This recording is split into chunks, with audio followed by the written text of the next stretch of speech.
Sa ngalan ng Ama, ng Anak, ng Espiritu Santo.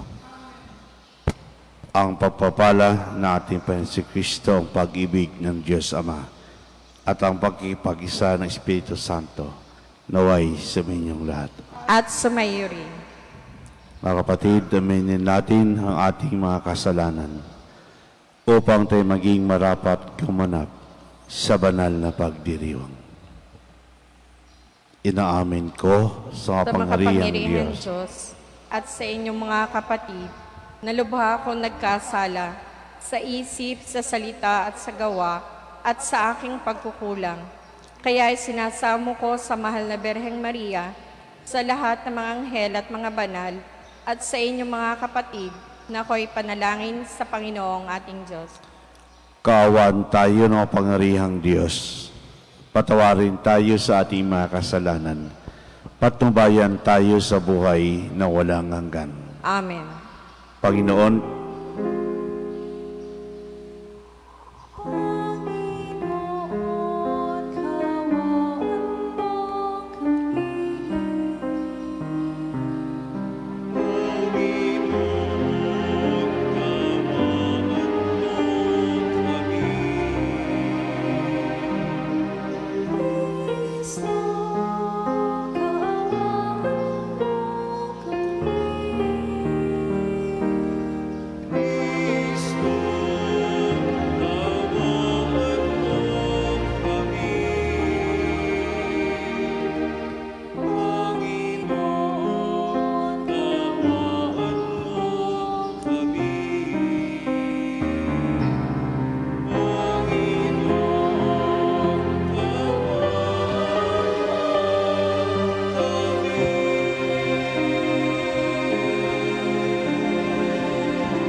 makapangyarihan sa lahat.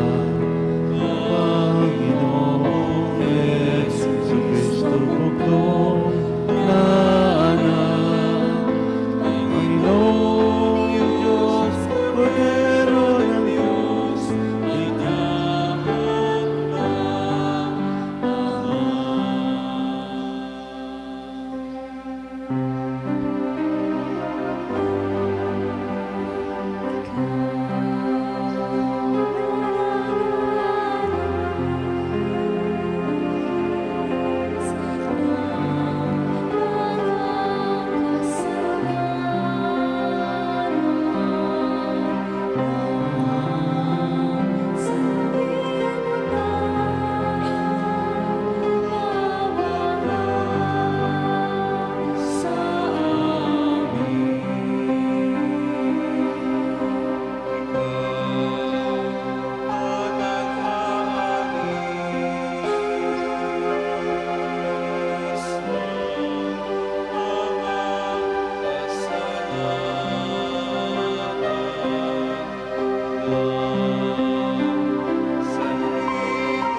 Manalangin tayo.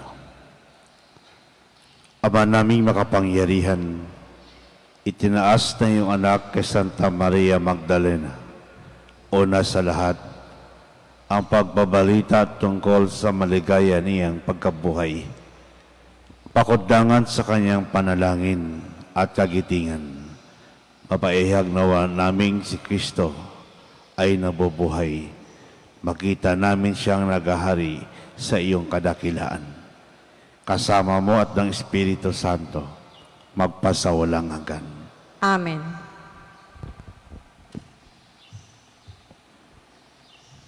Pagbasa mula sa ikalawang sulat ni Apostol San Pablo sa mga taga-Korinto. Mga kapatid, ang pag-ibig ni Kristo ang nag-uudyok sa aking magkaganyan. Ngayong malaman kong siya ay namatay para sa lahat at dahil diyan, ang lahat ay may bibilang ng patay. Namatay siya para sa lahat upang ang mga nabubuhay ngayon ay huwag nang mabuhay para sa sarili, kundi para kay Kristo na namatay at muling nabuhay para sa kanila. Kaya ngayon, ang pagtingin namin kanino man ay hindi nabatay sa sukatan ng tao. Noong unay gayon ang aming pagkakilala kay Kristo, ngunit ngayon hindi na. Kaya't ang sino mang nakikipag-isa kay Kristo ay isa ng bagong nilalang. Wala na ang dating pagkatao, siya ay bago na. Ang salita ng Diyos. Salamat sa Diyos. Salmong tugunan, aking kinasasabikan, Panginoon, ikaw lamang. Aking kinasasabikan, Panginoon, ikaw lamang. O Diyos, ikaw ang aking Diyos na lagi kong hinahanap. Ang uhaw kong kaluluway, tanging ikaw yaong hangad. Para akong tuyong lupa na tubig ang siyang lunas. Aking kinasasabikan, Panginoon, ikaw lamang. Bayaan mong sa santuaryo, sa lugar na dakong banal, ikaw roo'y mamamasdan ko sa likas mong karangalan. Ang wagas na pag-ibig mo'y mahigit pa kaysa buhay, kaya ako'y magpupuri, ikaw ang pag-uukulan. Aking kinasasabikan, Panginoon, ikaw lamang. Habang ako'y nabubuhay, ako'y magpapasalamat, at ako ay dadalangin na kamay ko'y nakataas. Itong aking kaluluway, kakaing may kasiyahan, magagalak na umawi ng papuring iaalay. Aking kinasasabikan, Panginoon, ikaw lamang. Pagkat ikaw sa tuwina ang katulong na malapit, sa lilim ng iyong pakpak, galak akong umaawit. Itong aking kaluluwa, sa iyo lang nangahawak, pagkat ako ang hawak mo, kaligtasay natitiyak. Aking kinasasabikan, Panginoon, ikaw lamang.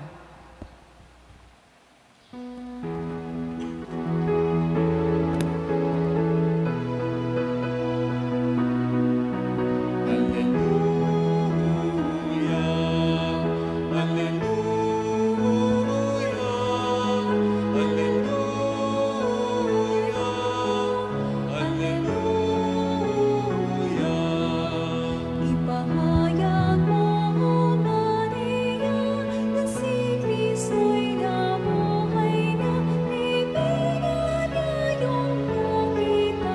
Alleluia, Alleluia, Alleluia, Alleluia, Alleluia.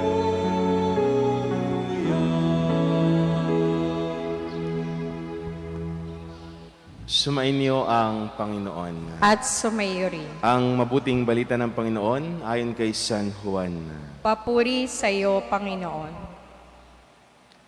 Madilim-dilim pa ng araw ng linggo, naparoon na si Maria Magdalena sa libingan. Naratnan niyang naalis na ang batong panakip sa pinto ng libingan. Dahil dito, patakbo siyang pumunta kay Simon Pedro at sa alagad na mahal na Jesus. At sinabi sa kanila, "Kinuha sa libingan ang Panginoon at hindi namin alam kung saan dinala." Si Maria ay nakatayong umiiyak sa labas ng libingan. Yumuko siya at tumingin sa loob. May nakita siyang dalawang anghel na nakaupo sa pinaglagyan ng bangkay ni Jesus. At isa'y sa gawing ulunan at ang isa na may sa paanan. Tinanong nila si Maria, "Ale, bakit kayo umiiyak?" Sumagot siya, "Kinuha po nila ang aking Panginoon at hindi ko alam kung saan nila dinala." Lumingon siya pagkasabi nito at nakita niya si Jesus na nakatayo roon. Ngunit hindi niya nakilalang si Jesus iyon. Tinanong siya ni Jesus, "Bakit ka umiiyak? Sino ang hinahanap mo?" Akala ni Maria ay siya ang tagapag-alaga ng halamanan. Kaya't sinabi niya, "Ginoo, kung kayo po ang kumuha sa kanya, ituro ninyo sa akin kung saan ninyo dinala at kukunin ko." "Maria," ani Jesus. Humarap siya at kanyang sinabi, "Rabboni," ibig sabihin, Guro. "Huwag mo akong hawakan, sapagkat hindi pa ako nakapupunta sa Ama." Wika ni Jesus. "Sa halip, pumunta ka sa aking mga kapatid at sabihin mong, aakyat ako sa aking Ama at inyong Ama, sa aking Diyos at inyong Diyos." Kaya't si Maria Magdalena ay pumunta sa mga alagad at sinabi, "Nakita ko ang Panginoon." At tuloy sinabi sa kanila ang bilin ni Jesus. Ang mabuting balita ng Panginoon. Pinupuri ka namin, Panginoong Hesukristo.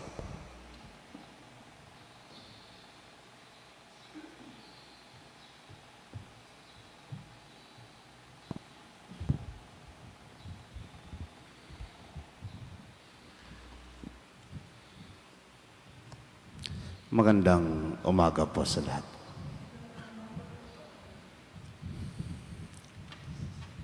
Sa araw na ito, pinagdiriwang po natin ang kapistahan ni Maria Magdalena o Maria na taga Magdala.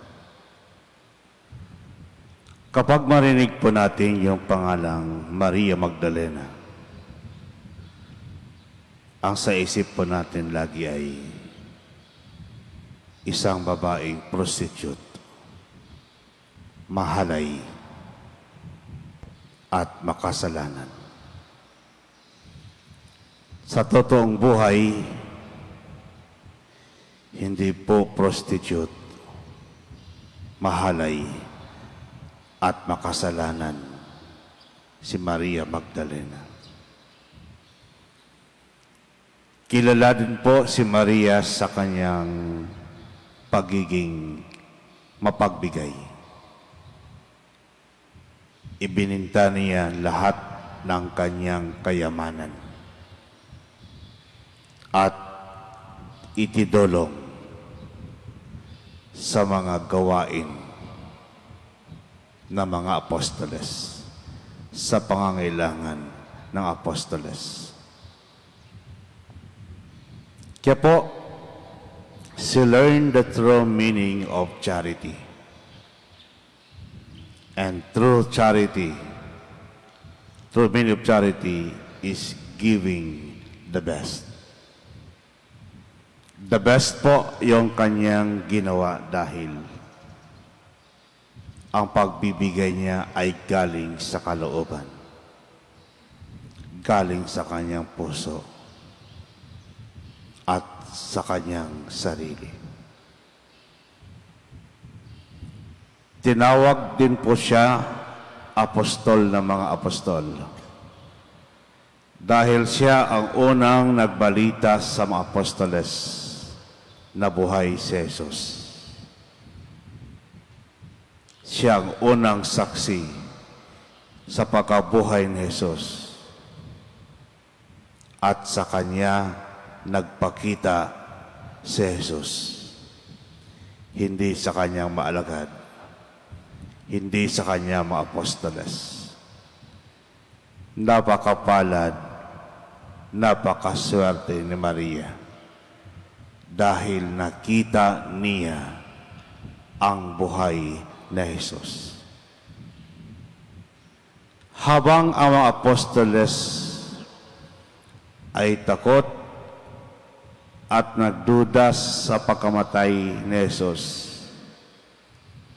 si Maria Magdalena po, lakas loob, matibay na pumunta sa libingan ni Jesus. At doon napakita ang kanyang Panginoon. I have seen the Lord. Nakita ko po ang aking Panginoon.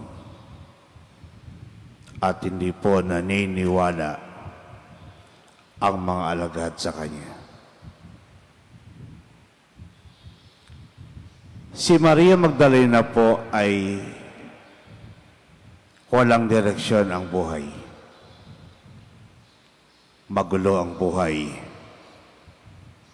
Walang purpose ang buhay para sa kanya.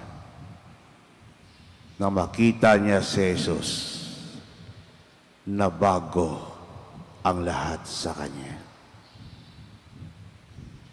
Binago ni Jesus si Maria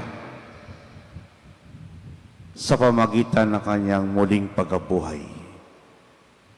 Binuo muli ng Kristong muling nabuhay ang pagkatao ni Maria Magdalena. At alam niyo po, brothers and sisters in Christ, the experience of Mary allows us to see only Jesus, to secure Jesus as our hope, and to be with Jesus no matter what happened. For indeed, life is to transform if we are with the risen Lord.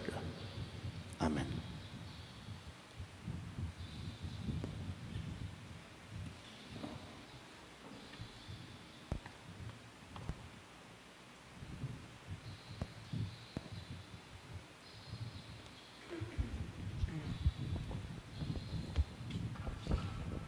Naranasan ni Maria Magdalena ang kagalakan ng pagtatagpo nila ni Jesus sa muling pagkabuhay nito.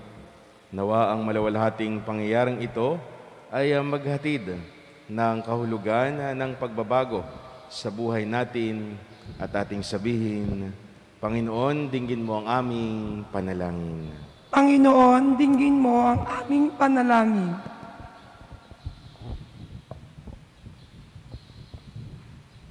Ang simbahan ng Diyos naway magpanibago kay Kristong muling nabuhay at ihatid ang kanyang mensahe ng pag-asa at pag-ibig sa mundo. Manalangin tayo sa Panginoon. Panginoon, dinggin mo ang aming panalangin. Ang pamayanan ng mga mananampalataya naway magpatotoo sa muling pagkabuhay ni Kristo sa pamamagitan ng kanilang halimbawa at patuloy na pagtalikod sa kasalanan. Manalangin tayo sa Panginoon. Panginoon, dinggin mo ang aming panalangin. Ang mga nasa madilim na libingan ng kasalanan naway makatagpo kay Jesus ng lakas at sigla sa pagbangon sa isang buhay ng katapatan sa Ebanghelyo. Manalangin tayo sa Panginoon. Panginoon, dinggin mo ang aming panalangin. Ang mga nasisiraan ng loob dahil sa mga waring walang katapusang mga paghihirap, naway makatagpo sa muling pagkabuhay ng tapang na ipagpatuloy ang kanilang paghahanap ng higit na mabuting buhay Manalangin tayo sa Panginoon. Panginoon, dinggin mo ang aming panalangin. Ang mga lumisan na sa buhay na ito, naway mapatawad sa kanilang mga kasalanan ni Jesus na aming manunubos.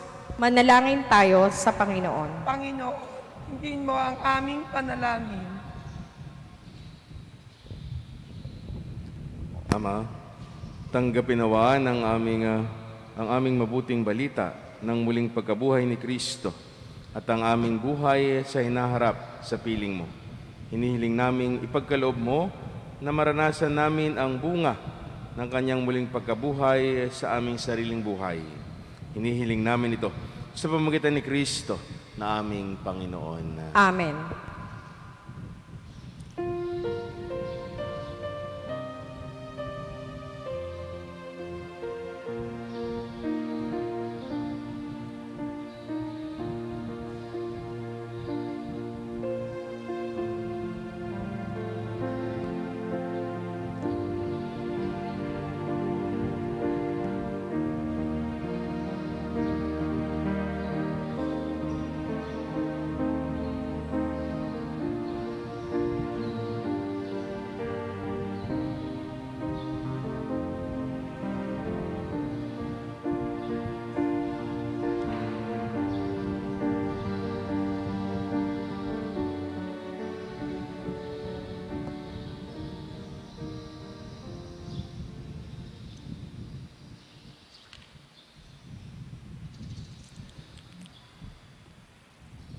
Maray kapatid, upang paghain natin kalugdan ng Diyos, amang makapangyarihan.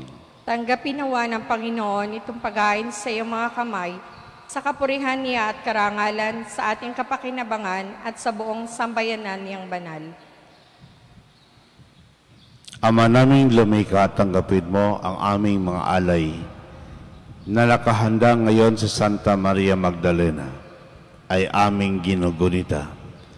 Yamang ang kanyang hiniyaing pagmamahal ay malugod ng tinanggap ng iyong anak. Kasama ng Espiritu Santo, magpasawalang hanggan. Amen. Sumayo ang Panginoon. At sumayo rin. Itaas sa Diyos sa iyong puso at diwa. Itinaas na namin sa Panginoon. Pasalamatan natin ang Panginoong ating Diyos. Marapat na siya'y pasalamatan. Ama naming makapangyarihan, tunay marapat na kay aming pasalamatan sa pamagitan ni Jesucristo na aming Panginoon.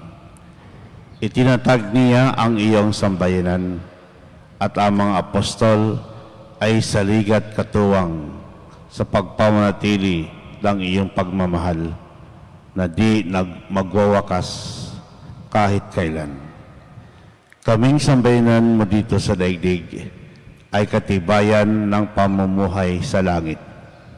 Kaming narito tagapaghiwatig sa pagkakaisa ng tanan ng iyong pag-ibig.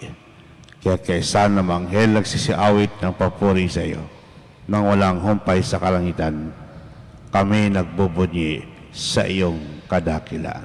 Santo, Santo, Santo Panginoon Diyos ng mga hukbo, napupuno ang langit at lupa ng kadakilaan mo, o sana sa kaitaasan. Pinagpalang na paririto sa ngalan ng Panginoon, o sana sa kaitaasan. Ama naming banalik ang bukal ng tanang kabanalan, kaya't sa pamagitan ng Espiritu ay banal ang kaloob na ito, upang para sa aming maging katawan at tugo ng aming Panginoong Hesukristo. Bago pinagdisang ko sa loob ng maging handog, hinawakan niya ang tinapay, pinasalamatan kaniya. Pinaghati-hati niyon inabot sa kanyang maalagad at sinabi, tanggapin lahat ito at kanin. Ito ang aking katawan na ihandog para sa inyo.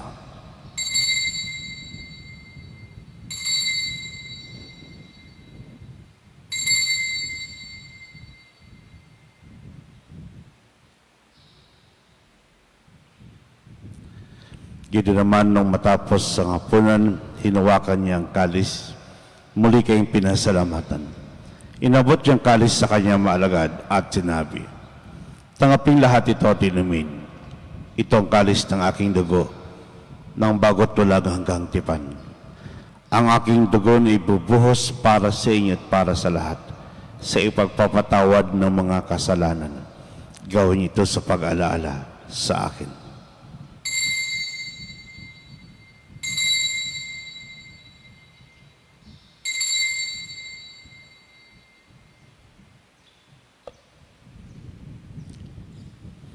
Ipagbuhin po natin ang misteryo ng pananampalataya. Si Kristo'y namatay, si Kristo'y nabuhay, si Kristo'y babalik sa wakas ng panahon.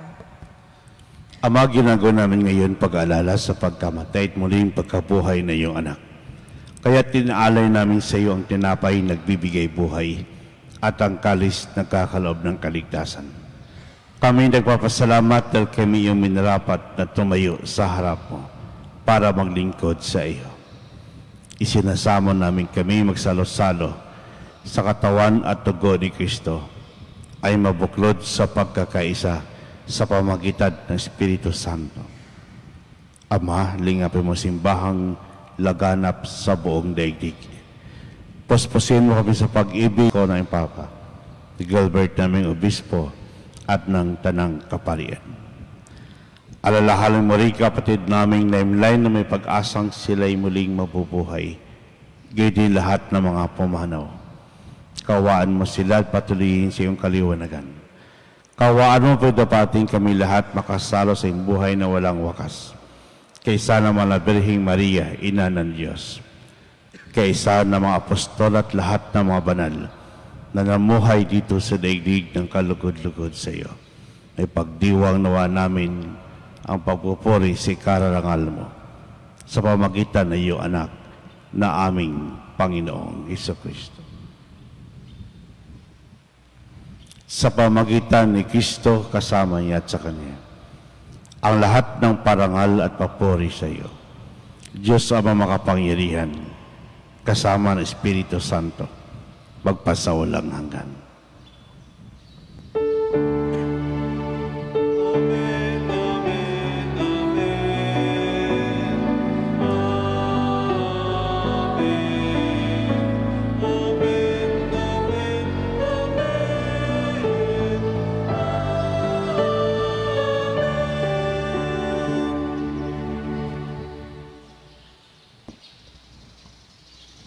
Sa tagubiling nakagaling na utos at turo ni Jesus na Panginoon natin at Diyos, ipahayag po natin ng lakas loob.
Inilang namin kami adjust sa lahat ng masama pagkalooban ng kapayapaan araw-araw. Iligtas sa kasalanan, ilayo sa lahat ng kapahamakan. Samantalang aming pinanabikan dakilang araw ng pagpapahayag ng tagapagligtas naming si Jesucristo. sapagkat iyo ang kaharian at ang kapangyarihan at ang kapurihan magpakailanman. Amen. Panginoon sa Kristo, sinabi mo sa iyong apostol, kapayapaan ang iniiwan ko sa inyo. Ang aking kapayapaan ay binibigay ko sa inyo. Tunghayan mo ang aming pananampalataya, huwag ang aming mga pagkakasala. Pagkalooban mo kami ng kapayapaan at pagkakaisa, ayon sa iyong kalooban kasama ng Espiritu Santo, magpasawalang hanggan. Amen.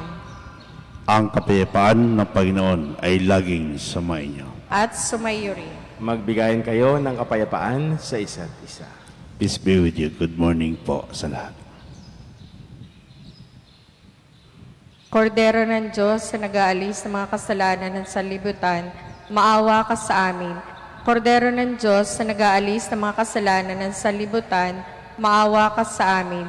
Kordero ng Diyos sa nag-aalis ng mga kasalanan ng sanlibutan, ipagkaloob mo sa amin ang kapayapaan.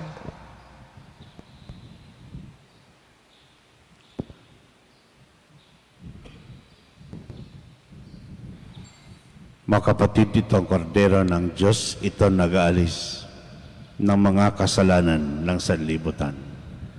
Mapalad mga inihan sa kanyang piging. Panginoon, hindi ako karapat-dapat na magpatuloy sa iyo, ngunit sa isang salita mo lamang ay gagaling na ako.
Manalangin po tayo. Ama naming mapagmahal, sa tinanggap naming banal na pakikinabang, mag-umapaw nawa sa amin ang natiling pag-ibig na siya nagdulot ng kaugnayang mahigpit ni Santa Maria Magdalena sa guro niyang si Kristo, na kasama mo at ng Espiritu Santo magpasawalang hanggan. Amen. Sumainyo ang Panginoon. At sumayo rin. Pagpalain kayo ng mapangyarihang Diyos, ang Ama, Anak at Espiritu Santo. Amen. Ang banal na misa ay naialay na, humagang taglayang kapayapaan at pag-ibig ng Diyos. Salamat sa Diyos.